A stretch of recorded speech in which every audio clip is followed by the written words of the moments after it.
हठात आज केमती सहल सहल निद भांगीगला। मोबाइल आनी देखे तो समय 4:45। बिछणार एपट सेपट हेली आ निद हेलानी। उठी किछि समय बसी जोग कली। यापर पानी ग्लास पी एक्सरसाइज कली।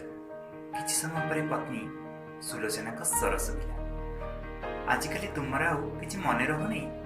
कौन लॉकडाउन हैला जे सकाळ 5 राति 12 जाए नॉन स्टॉप मेसिन पर काम करछि। सासू ससुर स्वामी दुई पिला समस्त अलग अलग फरमाइश आइटम कर। बाप घरे किछि करुनथिली। बाहा सासू घरे खटी खटी चाकराणी पलटि गले। तुम किछि सुबुछि ना नहीं? आज सावित्री दुनिया जाक स्वामी तांको स्त्री पाई साड़ी सिंदूर गहना फल केते कण आनी देइथिबे। काहाकू कहिबी सब से मोर पोड़ा कपाल।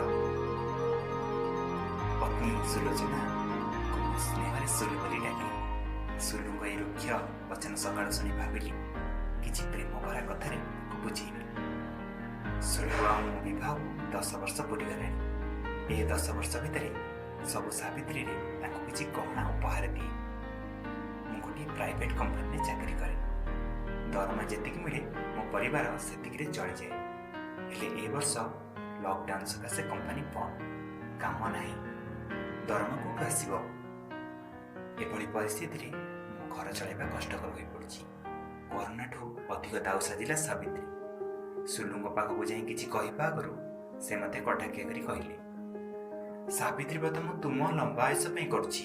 सावित्री पई जहा जहा दरकार आनिबो, नहेले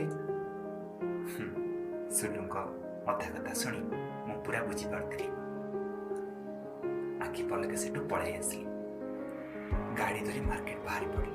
मार्केट रे पहुंची देखे तो लोक मुहरे मास्क नहीं। सामाजिक दूरता रक्षा करबा गोटा भूली जाइछन्ती। लोके मार्केट नुहे तो सते जेपरि हाट को आछन्ती। एते कोलाहल देखि भाबिली घर को फेरी जीवी कि। पुणी सुलुंग कथा मन पड़ी गला।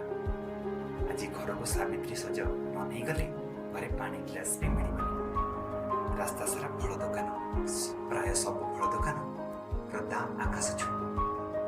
तथापि सबुठे अल्प बहुते किछि फल आनिली। पाखरे किछि बेसी टंका नथिबारु 500 टंकार गोटे सूता शाढ़ी आनिली। वर्तमान खरा दिन चलछि। सुलु ए वर्ष सूता शाढ़ी पिंधि पूजा कर दियंतु भाविथिली। सुलु मो परिस्थिति निश्चय बुझी पारिबे। मो हातरे साड़ी बैग देखि खुशी रे आसी तांको दुई बाहुरे आलिंगन कले।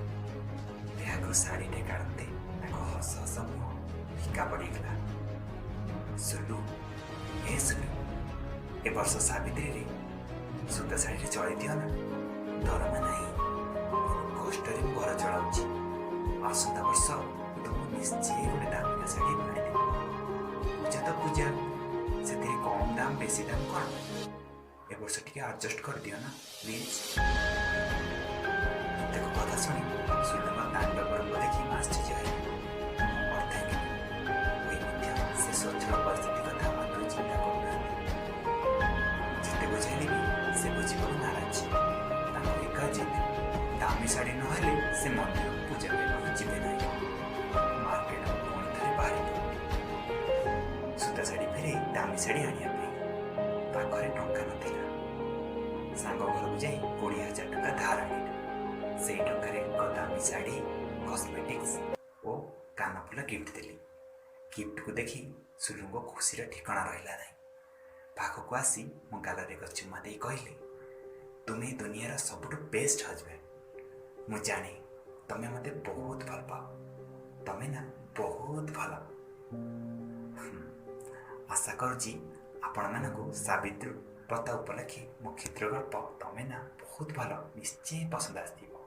गाल्पिका सोनाली सरिता बेहेरा, उपस्थापन रे बी गोरेखना।